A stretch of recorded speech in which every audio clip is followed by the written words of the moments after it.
And welcome to Power Rankings, presented by Energizer. Still going. The man with the icy blues and the dapper do is Dan Hanzus. The Zeus are our protagonist. I am your antagonist, too lazy to shave, hand lotion for hair gel, Matt Money spit whatever. That's fine. I'll do it fistful of dollars style, anti-hero, whatever.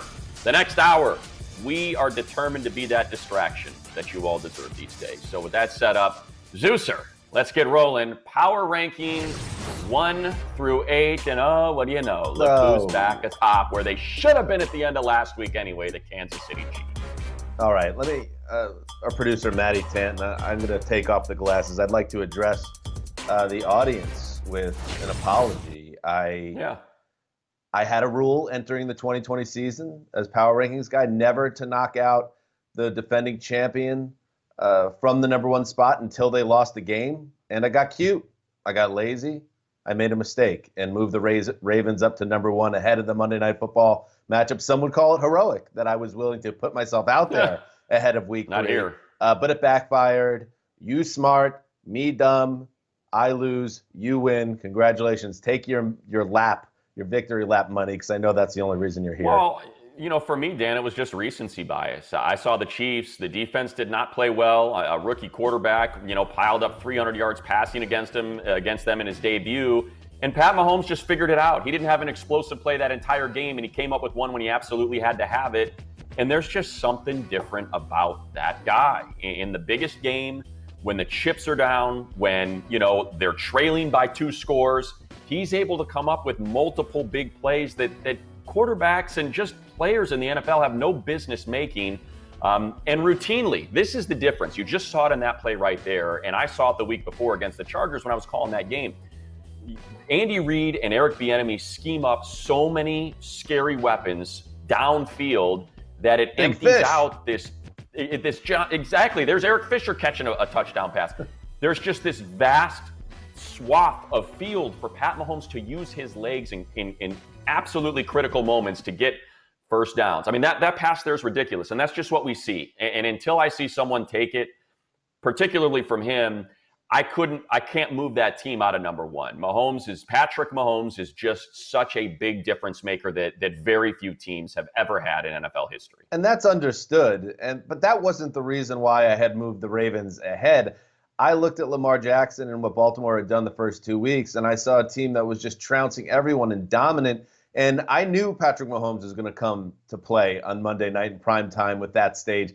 I did not anticipate Lamar Jackson stinking out the joint and looking like a quarterback who was totally frazzled, who was unable to handle falling behind. And that's now going to be the big story around him. We've heard because of the 2 failures in January in the playoffs the last 2 years, can Lamar Jackson win the big one when it counts? Well, now this is going to be a little more nuanced in terms of the criticism toward him. That's going to focus on his failures when they fall behind, that they're the type of team that gets punched in the mouth and then doesn't get back up. And that is not a great stigma to be attached to any team.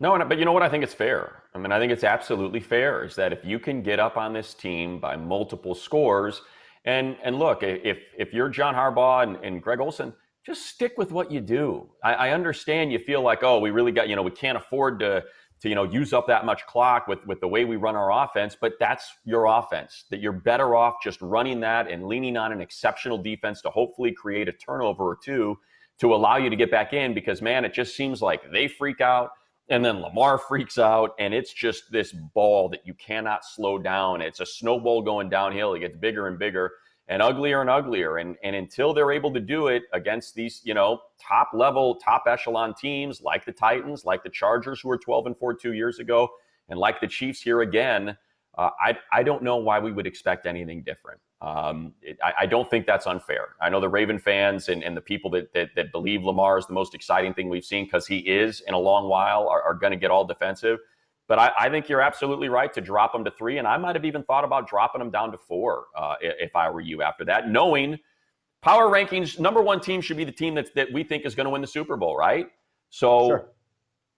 Everything behind that should be the next team that we think has the best chance to win the Super Bowl. And in the case here, Dan, that's the Packers, and I think that's the absolute right spot for them. Yeah, the Packers deserve to move up, and that's why I had them. I guess the teams right behind where I have Baltimore now didn't show me quite enough to make that leap into the top 3. But yeah, the Packers absolutely did. And my favorite throw I've decided money in the history of the NFL in my lifetime is that easy flick from Aaron Rodgers, where he just on the run and he just flicks it, and it could go 30 yards touch pass. It could be a 60-yard touch pass. Look at the throw. And my other takeaway from the game, money, it was, other than Rodgers' excellence, the reason, his ability to do it with Devontae Adams sideline with the hamstring.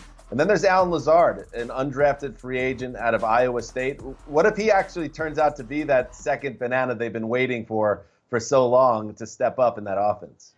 You know, I'll draw the parallel to the Miami Heat. And you hear about, this guy's a Miami Heat culture style player. I think you have to have a certain style of player to fit in with Aaron Rodgers, with that flick and what he's able to do. It's why, it's been Antonio Freeman, it's been, Chewy, it's been, Jordy Nelson. It's not necessarily these top 15 picks that he needs. There's a certain type of receiver, like you said, that could be Lazard. And I just go to the throw we saw to Mercedes Lewis. I mean, here, Mercedes is what, 50 at this point? And he's the perfect tight end. We all got excited about Jimmy Graham, but that's not what Aaron Rodgers wants in a tight end, Jimmy Graham. No, what it was is Lewis, and you saw him block a brilliant block for that short yardage touchdown on Hayward, and then a great catch there. I think there's just certain pieces that fit with Rodgers, and when he has them, man, look out. And I think we are in that lookout mode right now. Yeah, with the Packers, because the pieces seemingly fit. The other team you could have moved up, and I would have been totally fine with it, is the Bills. I mean, if you were to put the Bills at 2, having withstood that Rams push, I would have been fine with that as well. I understand. I guess blowing the 28-3 lead and being the beneficiary of what I thought was a terrible pass interference call that set up the Tyler Kroft touchdown maybe left a little bit of a bad taste in my mouth about moving them into the top 5, and I decided they could stay right where they are. But you can't deny overall what they've been able to do through 3 weeks. And Josh Allen, you got to hand it to the guy, because we, in our jobs, we're talking about football all year long, and that includes during the offseason. And all anybody was talking about when talking about the AFC East and the Bills was, well, they'll be great as long as Josh Allen, takes the next step. Well, how about taking 3 steps? Because that's what we've seen from Allen so far this season. Hey, look, when you and I guess here's where we separate, is you talk about the sort of sketchy PI call. I talk about him converting 2 3rd and 20 pluses, Yeah, so it's like, you huge. can complain, Sean McVay, but how about having a defense stop a team when they got 3rd and 20 plus and they do it 2 different times? That, to me, if I have an MVP ballot, which I never will because I'm an idiot, he'd be number 2. It's Russell Wilson, obviously number 1, and there's a pretty good gap, but I don't think there's, for me, any question that he's number 2 on that ballot with what he can do with his legs and now what he's shown us he can do with his arm. Hey, I mean, we're talking Bills offense. Right. We're not talking Bills defense. Like, when we talk about the Bills through 3 weeks, we are now talking about how good that offense is. So look, it's money. Yeah. Plenty of idiots have MVP ballots. Plenty. Maybe there's hope for me. Yeah. See, even an idiot can get a vote, because that's what it would do. Look, news that were Barry and Brady after week 1 wasn't too bright, right? He and the Bucs offense, they are balling. So where does Tampa clock in as they try to distance their detractors from that week 1 loss?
Back here on Power Rankings, presented by Energizer. Still going second quadrant now. Here we go, 9 through 16 Rams after rallying from that 28-3 deficit, but cannot cap it off with a victory. They stay there at, now go down one, I should say, at number 9. But Dan, let's get started with the two Bs in here, the Browns and the Bucs. We start in Tampa because I think you can make a pretty compelling case that Tom Brady is now starting to show us what we thought that offense was going to look like as he's gotten more comfortable over these last 2 weeks. They're getting there. They've made incremental gains over the last 3 weeks.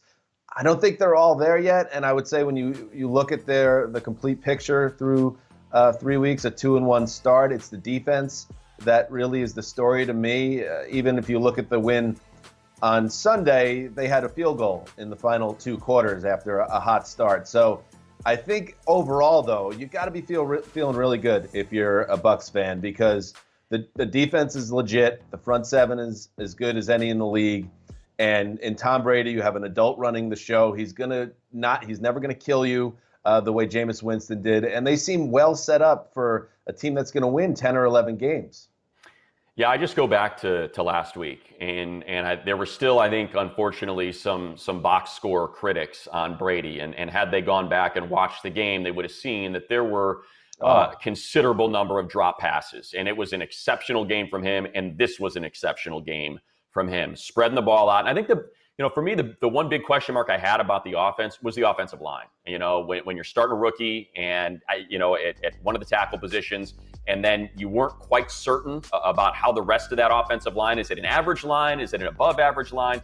It's holding up for plays like that. I mean, when he's got the time, you know how Tom Brady likes to operate in the pocket, and it's incremental moves, right? You just got to build that bubble around him for him to move 6 inches at a time to find that space to push the ball downfield. And man, it looks an awful lot like he thinks Mike Evans is Randy Moss from 15 years ago, the way he's throwing that ball up to him, those 50-50 balls. And I almost feel like I can see the smile, like there's a beam of light protruding from his helmet every time he targets Evans. I'm going to get to see it up close. This week the Chargers are going out there for a 10 a.m. Pacific start. So we'll see how that defense, the Chargers defense, has been really good so far this year. The offense just has not been scoring points. I'm anxious to see how Brady's able to deal with a front that's able to get there with 4.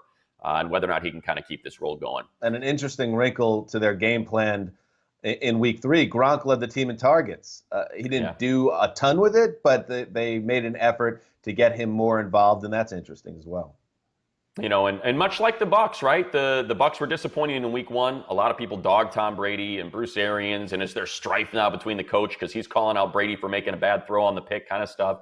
We did the same thing with the Browns. Oh, same old Browns. They got absolutely rolled by the Ravens. And now the last 2 weeks, we've seen what we thought the Browns were going to look like and what Kevin Stefanski was going to bring to help out Baker Mayfield and play to this team's strengths.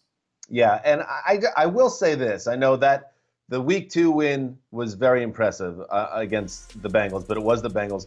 Week 3 is against Washington, and watching that game, I can't say I was overly impressed with Cleveland. They didn't really move the ball too well through the air, and I understand we're now in the, game manager era of the Baker Mayfield experience with Odell Beckham. Nick Chubb's the only guy that was really jumping out to me, the offensive line as well. But with Dwayne Haskins, as careless as he is with the football, it puts me in a little bit of a hold on the Browns, who were trailing in this game in the 4th quarter at home to a Washington team that doesn't have much going for it. So I'm a little bit in a hold, but at the same time, back-to-back wins, first winning record in 700 years or whatever that stat was. All right.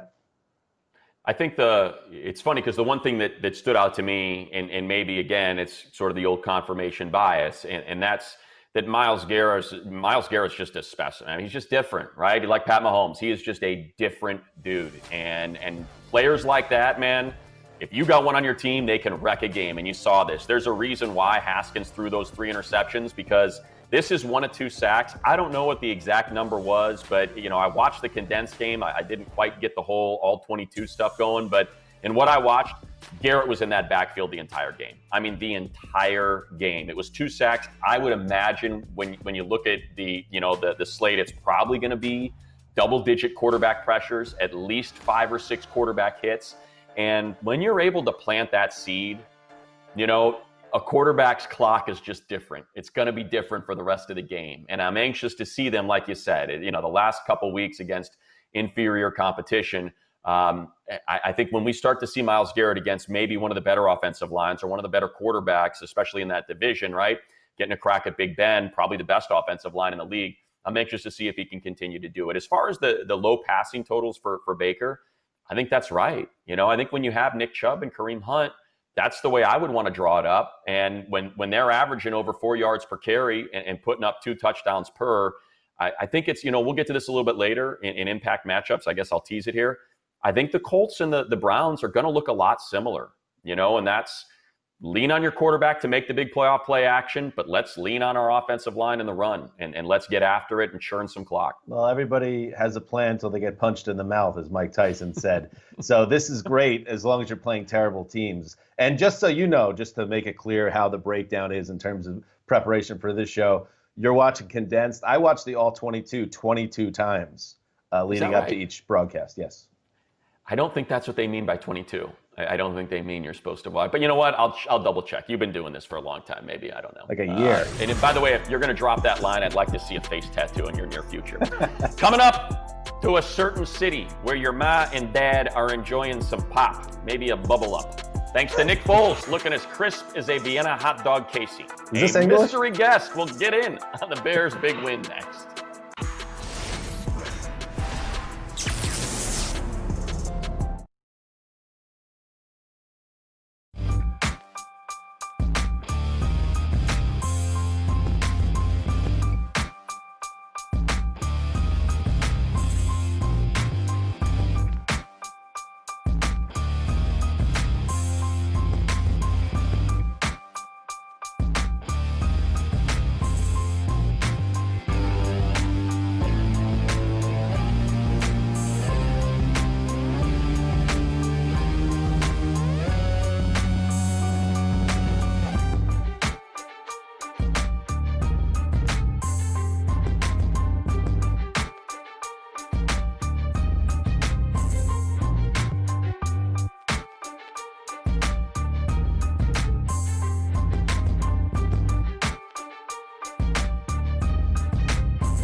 Goes airborne, vaulting to the end zone. Touchdown, Patriots! Foles with 3 touchdown passes in the fourth quarter. The Chicago Bears take the lead. Buccaneers get 2 catches in the end zone from Big Mike Evans.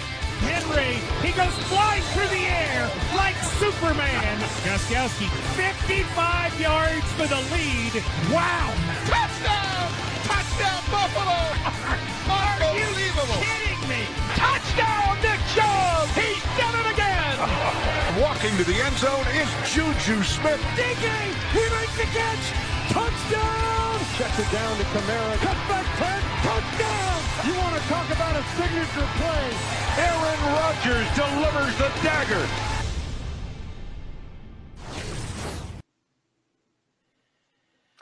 Welcome back to Power Rankings, presented by Energizer. Still going with the Zeuser, Dan Hanzus, Matt Money Smith here. And Dan, it is time for our favorite moment of the program. It is mystery guest time, which means they split the two of us apart They put a fancy little machine in the middle with all of the mascots / logos from the NFL teams.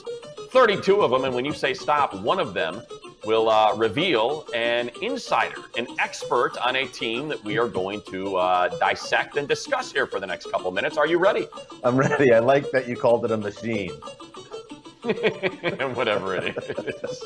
All right, here we go now. No whammy, no whammy, no whammy, and stop. And, well, it is one of America's Hat's greatest exports, knighted in Norman, and unlike the two of us, a real warm-blooded, accomplished professional athlete. It's Stacey Dales joining Power Rankings. There we go. What's happening, Stacey? Thank you. It is wonderful to join you both, lighting up my day. That was a young Stacey at 4 years old, Is that right? care of my 40th birthday party. So. Well, all right. Wow. A wonderful way to surprise the two of us and all of the folks that are watching. And now we get to the meat of the conversation. That is a quarterback change and kind of what you make and what you heard about the decision to go to Nick Foles, because it certainly paid off in the win column. Sure did, right? 3 touchdowns against the Falcons. We could kind of see this coming. I think it was a series of events against Atlanta that led to this decision. It was a gutsy decision by Matt Nagy, the head coach. But I think, in hearing from some of the assistant coaches yesterday and this week, I mean, maybe a little premeditated. Unfortunately, they lose that guy, Tariq Cohen, to the ACL this year. Huge loss. But, you had the big miss to Anthony Miller in the first half that would have been a touchdown. And Mitch simply didn't make the right throw. And then there was a missed field goal in the first half. Cairo Santos, you didn't score in the red zone. Matt Nagy wants touchdowns. And then the interception in the third quarter of the game. It was just a missed read in coverage. Falcons went to his own coverage. Trubisky didn't read it. Short pass goes to their defense, not Jimmy Graham, the intended receiver, and you make the change. And I think again, they discussed it a little bit at the half. And we could kind of see this coming despite being 2-0, right, headed into this game.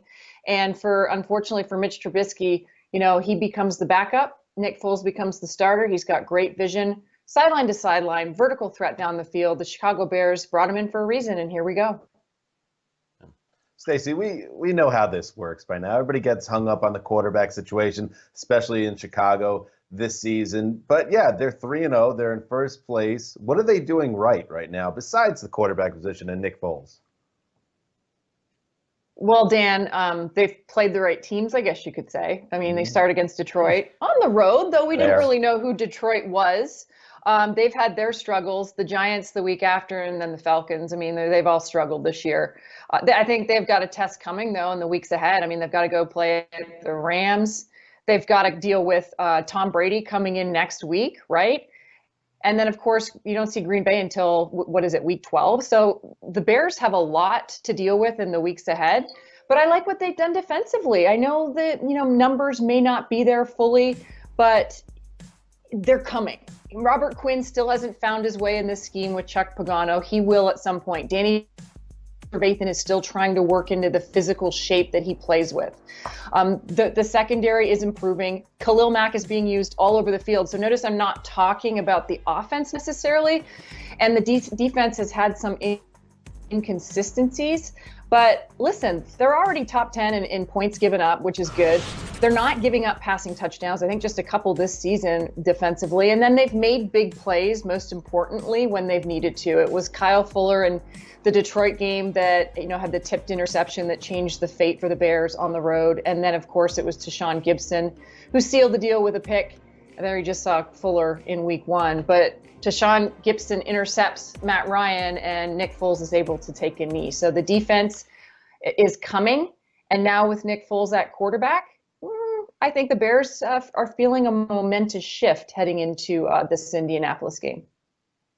And now you're embedded with that team, Stacey. You know them as well as anyone. I would love to, you kind of alluded to it, I think, a little bit, but I'd love if you could build on it. And that's just belief in the quarterback. We had kind of heard stories about what Khalil Mack had said to Mitch Trubisky on the sideline. Hey, go show me something. Go prove it to me. That kind of thing. That's not all that. I don't want to say supportive, but it's not. I don't know. I wouldn't want to hear that if I felt like my job was on the line. Did you get a sense that this team, the players, not just the coaches, but the players feel a lot better about Nick Foles as their quarterback than they did about Mitch Trubisky. Well, they're certainly not going to come out and say that, right? Right. I mean, and by the way, I see the number 16 there in the power rankings, Kansas, and you give them maybe a couple more points because with Nick Foles at quarterback, he's a vertical threat. Bottom line. I mean, the Bears have not really hit the long ball or, struck down the field really until we saw Nick Foles do it consistently against the Falcons. And he did it in a limited time with literally no reps over the last couple of weeks because the starting quarterback gets the starting reps. And because he provides that deep threat consistently, your intermediate game's going to be better naturally. Your run game's going to be better, albeit without Tariq Cohen. So let's see what David Montgomery can do. But it's just, hearing from John DeFilippo this week, his quarterback coach, and obviously went to a Super Bowl in Philly with him and won a Super Bowl with him. Two things that he said Nick Foles has. Number one, short-term memory. I loved what he said. He said it's like a blank chalkboard in that guy's mind. So he's able to come in late in a game and take over and win in big moments, which he's become sort of notorious for. And then the other thing is, I just talked about it, he sees the whole field, sideline to sideline and all the way down, which I think, breeds a little bit of confidence into this team. Stacey, I know you have a lot of, good relationships with people in that building, so you felt like you had to come at me a little bit about the ranking, but 16 is the perfect spot for this 3-0 Bears team. Come on now. I think it's pretty close. I mean, I might jump to 15 if it were me, but because of the schedule thus far. But let's see what happens when Tom Brady comes in, when they have to go to the West Coast, you guys, and when they've got to see the Green Bay Packers, who are awfully darned good already in the later weeks. Exactly. Listen, I say Boomer. Dan, you say Sooner. Horrible. There we go. Nailed it. Stacey Dales. Look forward to having her back again real soon. There you go. 4-year-old Stacey Dales. Child Thank you, Stacey. Human body, adult. Absolutely love it. Every time Stacey joins us, hopefully we'll get her down the road. I'm sure we will. Here we go. Third quadrant, Dan, 17 through 24. And you know what? Let's just focus on how about 17 and 18, because two teams that I would say, we know their fan bases. They certainly come at you a lot. They're not going to be happy with 17 and 18. And the Cowboys that had a lead in the final 2 minutes. Now, granted, you could point to a DK Metcalf bit of carelessness that led to them being into that game late. But hey, back-to-back 450-plus yard performances from Dak Prescott isn't a bad place to be if you're the Cowboys in the NFC East. Around in that game, so I guess you give him credit for that. But at the same time, I dropped them this low because going back to last year, you might remember, Money, I've been thinking the Cowboys are going to be all right. They're going to figure it out. They're a top 12 team. Well, at a certain point, you got to start winning these games. And good job by Dak Prescott and the offense running up points against Seattle, which has had, strangely, like the worst defense in football through 3 weeks. But they didn't get it done. And the best thing going for them is that they're playing in the NFC East. But the Cowboys were heading down this road again, Money, where they get all the talk in the summer, and then the football starts, and they're playing like a 500 team.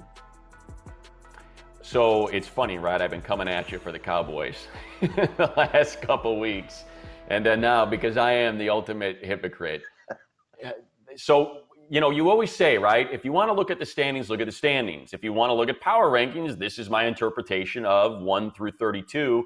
So I guess my issue coming in is, okay, well, they're going to win a division, and they look like the best team by far in the NFC East. So that maybe clouds my judgment. And when I see Aldon Smith getting 3 sacks against the ever-elusive Russell Wilson, and just what a great story that's been, and the fact that they have all these weapons that we knew they were going to have, could we have 3 1,000-yard seasons from these receivers? I think we could, and we're starting to see that now kind of bear fruit. So for me, I feel like the Cowboys, and again, maybe it's because I just keep reminding myself this team plays in the NFC East. Right. And half of that division is punting on the season after just 3 weeks. And I feel, I don't know, I almost feel like maybe 17 is now a little too low based on what we saw them. And just quickly, I'll add, even though I've kind of gone on forever here, Seattle defense is trash. Oh. I mean, and we knew coming in that they were going to have issues if they could not find a pass rush, because they couldn't find one last year. And Dan, their pass rush is from Jamal Adams. I mean, that's where they've decided they need to get pressure on a quarterback. That's not a good sign. And he leaves with a groin injury. It doesn't seem to be serious. But, yeah, that was kind of positioned as the Seahawks' final piece was Jamal Adams. No, they need multiple pieces to fix that defense. A lot, particularly a pass rush.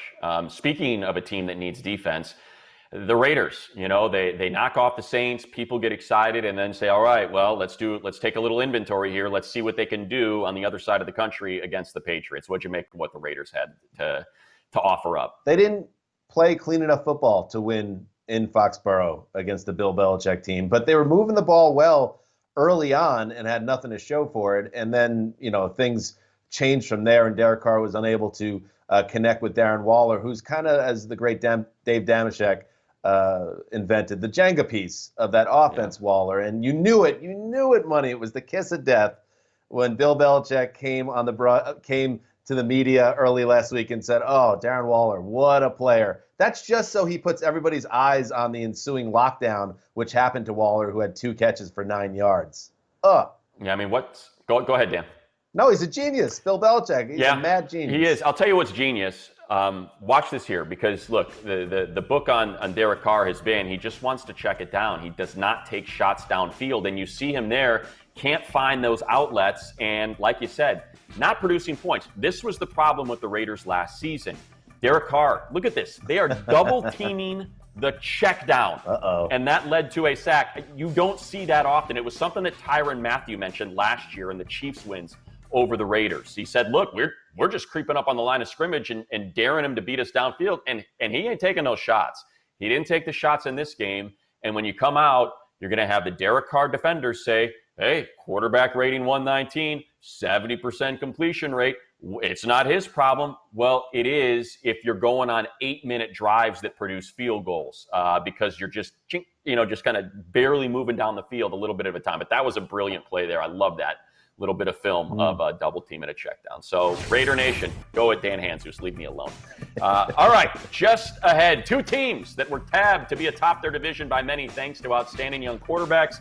What will the calculus convey when Cynthia Freeland joins us to apply analytics to a trio of abysmal starts?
Back on Power Rankings, presented by Energizer. Still going. Here we go. Final quadrant. The 25 through 32 rankings. Have a feeling Gangrene going to stay down there. Well, probably for the entire season. Sorry, folks in New York, that's what it looks like. But let's focus on a positive story in 25 through 32. And that's the development, Dan, of Joe Burrow, the #1 overall pick. A lot of people excited about his arrival in Cincinnati. We know how long they've been looking for that elite quarterback. A lot of people thought they had it with Andy Dalton, and it was a good run. But you never kind of put Andy Dalton in that elite category. And I feel like through 3 games, people are tempted to put Joe Burrow there already from what we've seen. Yeah, if you're a Bengals fan, forget about the wins, losses, hell, the ties, and just focus on what you wanted to take out of the season. Do you have a franchise cornerstone at quarterback? And there are teams that take quarterbacks early in the first round, even number 1 overall, that are asking that question years later after the pick is made. But the Bengals already know. I mean, and you don't need to be some tape wizard to see that he has all the makings of a star, and a star for a long time. And just because the Bengals aren't winning right now, that's a product of an organization that's just retooling and rebuilding around him. They still have a lot of work to do on that front, but Burrow is the real deal. Yeah, no doubt. The one thing you don't want to see is all the hits. And, he's dropping back to throw 44 times because they're just stacking the box and slowing down. I remember when, the Chargers played the Bengals. Yeah, that hit from Jackson I thought was going to knock him out of the game. And he took about 4 or 5 of those in this game and just kept getting back up. And by the way, ended up with a passer rating north of 100 in this contest. But you can't do that with that offensive line. He got beat to heck by the Chargers. He got beat to heck in that game, and teams are basically going to just stop Joe Mixon and dare Burrow to beat him. And maybe he opened up a couple things, with the performance this week against the Eagles, which felt like a win, even though it was a tie. But I like what they're doing in Cincinnati, what Zach Taylor's doing, the fact that John Ross was a healthy scratch after missing a couple grabs the last 2 weeks. And it's like, whatever then, you're out. You see he's found Boyd is his favorite target. So I think there's reason to be darn excited about the number 1 overall pick and what Joe Burrow's shown us through 3 weeks. Yeah, and in the offseason, we already know what they need to do. They need to continue to pump resources into the offensive line and, probably find a replacement for A.J. Green. Let's face it. As somebody who loves college football, Penei Sewell from Oregon, just go ahead, get a look at that and think about where you got to be, probably number 2 overall to get that guy on your roster.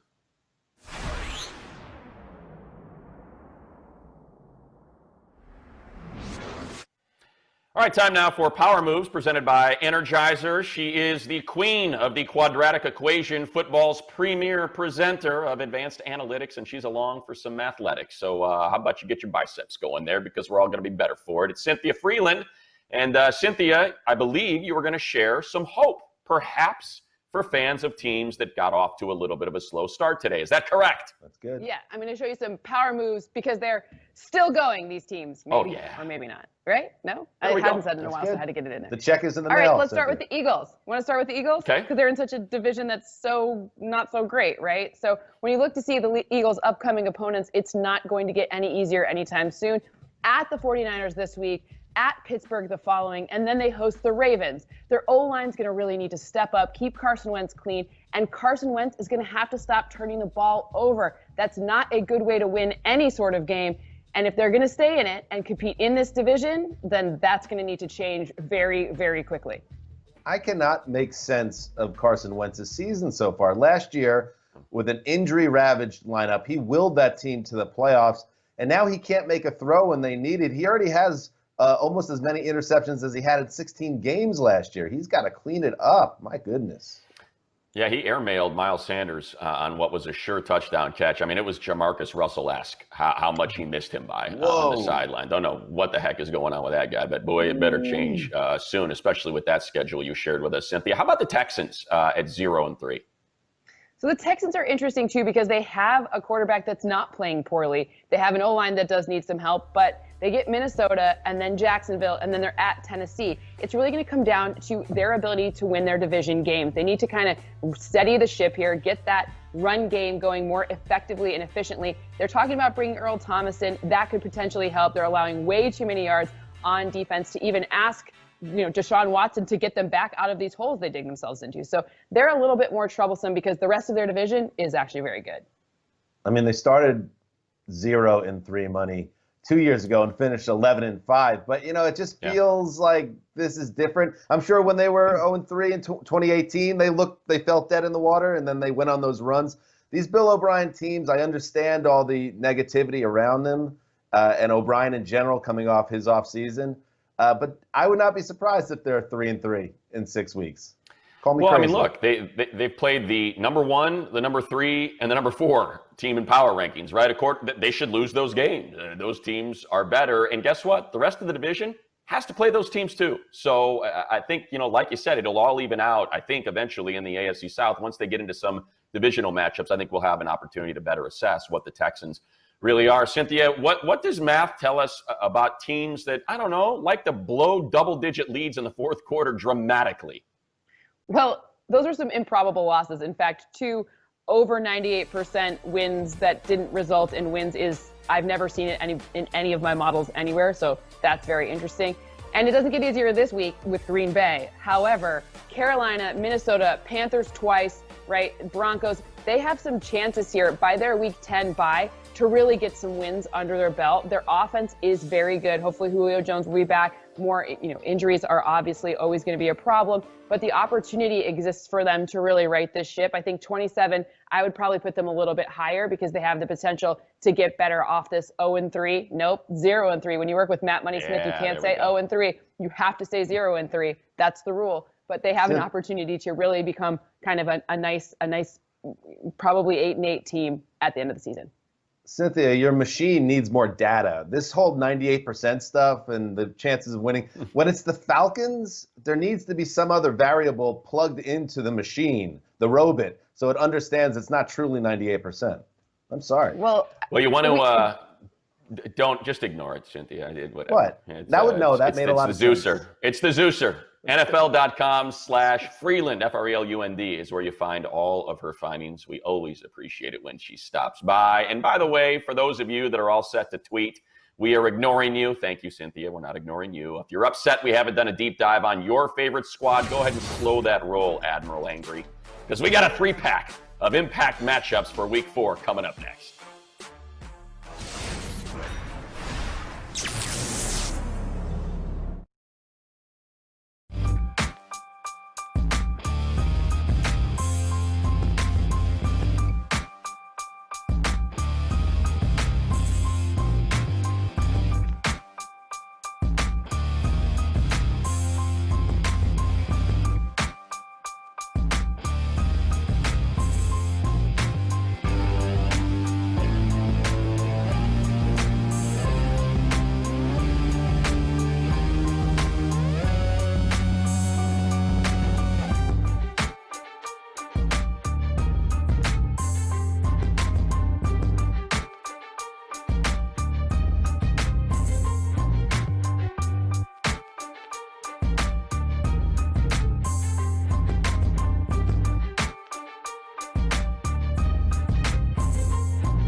Thursday Night Football returns to Jersey this week as the Jets play host to the Broncos. I believe in you, Sam Darnold. Coverage starts at 6 p.m. Eastern, followed by kickoff at 8 p.m., all of it exclusively on NFL Network. As we welcome you back to Power Rankings, presented by Energizer. Still going. We get 2 impact matchups, Dan Hanzus. 3 games, I believe, will have a major impact on the rankings for heading into Week 5. So here we go. Colts at Bears. This is what I expected to see from the Colts the last 2 weeks. In the 2 wins, Phil Rivers, a combined 36 of 46 with a touchdown in each game. Their running game has multiple guys going over 4 yards per carry. And there you see it, the defense. Fewest yards allowed in 2020, 2 sacks, 7 quarterback hits, 2 pick sixes in that game. Now, don't expect that every week. The Bears, we already talked about it with Stacey Dales. You asked the perfect question. They're 3-0, but what are they? 2 incredible fourth quarter comebacks and a drop ball to make them 3-0. So that's why I think this one, Colts can start to make a case as they continue to show us what we think they were going to be. Dominant defense, great running game, great offensive line moving forward. A nice start for the Colts. A pretty nice schedule we can add as well to start for them. So go get it done and get to 3-1. And the Bears, at least now with Foles, there's a little more juice now. You thought they were kind of a total fraud with Trubisky there. Now, we've seen Foles do magic before. Exactly. Beat that defense, and you'll feel comfortable moving them up to 15, which is where Stacey Dale suggests they should be. All right, Browns and Cowboys, similar to the Colts. Last 2 weeks are what we thought the Browns would look like. Against the Washington football team, 37 runs, 23 passes, the best 1-2 rush attack in the NFL. For the Cowboys, well, they're 1-2, and they're atop of the NFC East, really, at 1-2. The Browns win earns their way into that playoff conversation if they beat the Cowboys, and if the Cowboys win, they cement that, we're the best team in the division. We were able to contain Myles Garrett after he wrecked shop last week with all those pressures that we just got done talking about. And especially if you see with that pass rush, Dak's still able to deal and spread that ball around and pile up, yards to multiple receivers. Yeah, as we talked about, I'm not as bullish on the Browns the last 2 weeks as a lot of other people are. But go to Dallas and get a win against the great Cowboys offense. That will definitely get people talking. Dallas has got another big challenge because Nick Chubb has a chance to run wild in this game. Yeah, no doubt. And again, just want to reiterate it. Aldon Smith out of football for like 5 years, had 3 sacks last week. It is just a remarkable and turning into a remarkable story. We'll finish it up with Saints at Lions. And look, we all wrote off Breeze. I think just about everybody after the first 2 weeks, except for Who Dat Nation and you, Dan Hanzus. But he was plenty good enough to win that game. It was tied at 27 against the Packers. Turnover on downs for the Pack.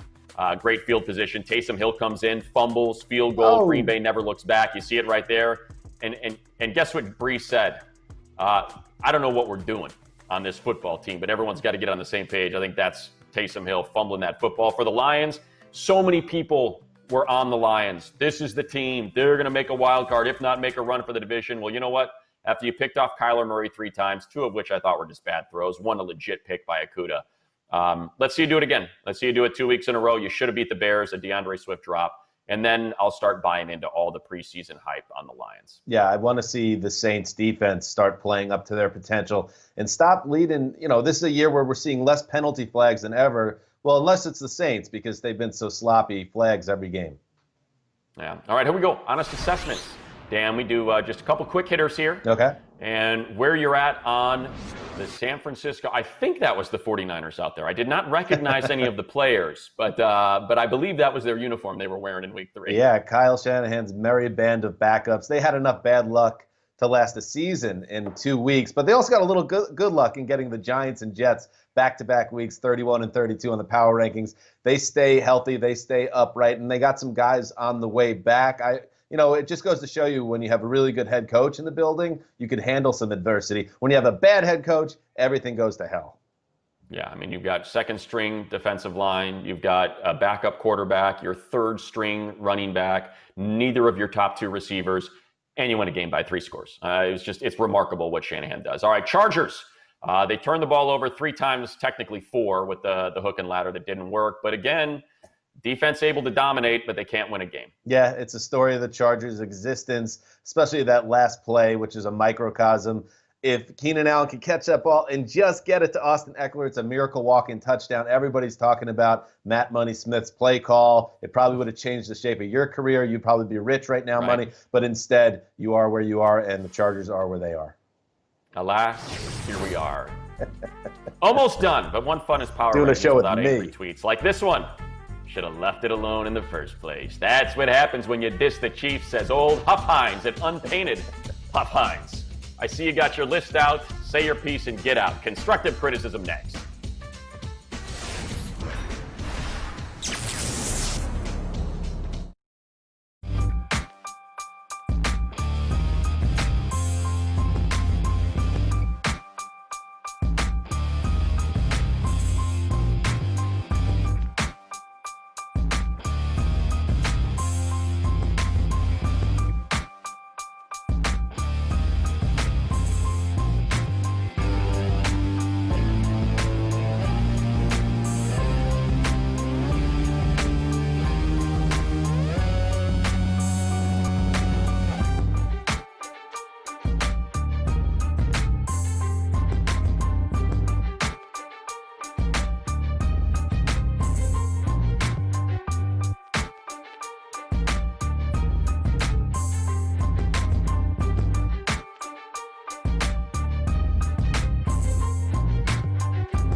All right, back on Power Rankings presented by Energizer. Here we go. Constructive criticism. Jordan says Cowboys better than where you rank them. Just wait. They'll be top 10 in the next couple weeks. We kind of just discussed this, right, Dan? Yeah, we did. He's probably right. They'll win one game convincingly, and I'll fall back in love. Good job, Jordan. It's funny. I attacked you for having them too high all week, last 2 weeks. So there you go. Whack. Y'all have the weak Browns in front of the 3-0 Bears. Y'all are horrible at ranking.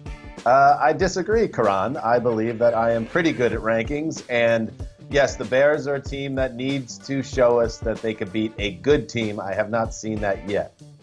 Well, and they have 2 come-from-behind wins. Miracle wins. 16 points or more in the fourth quarter. Here we go. Larry Ward at Dan Chiefs, Ravens, Packers. Oh, Dan Hanzus is the absolute worst at this. Says the guy with the unironic goatee in 2020. You're going to attack his personal appearance. Well, it's a public All forum. right, and that's that. Thanks for being with us. Tell a friend, tell an enemy. We'll take any and all comers. Sorry, well Larry. done, Zeuser. We'll see You you look next good, week. Larry. Sorry, man.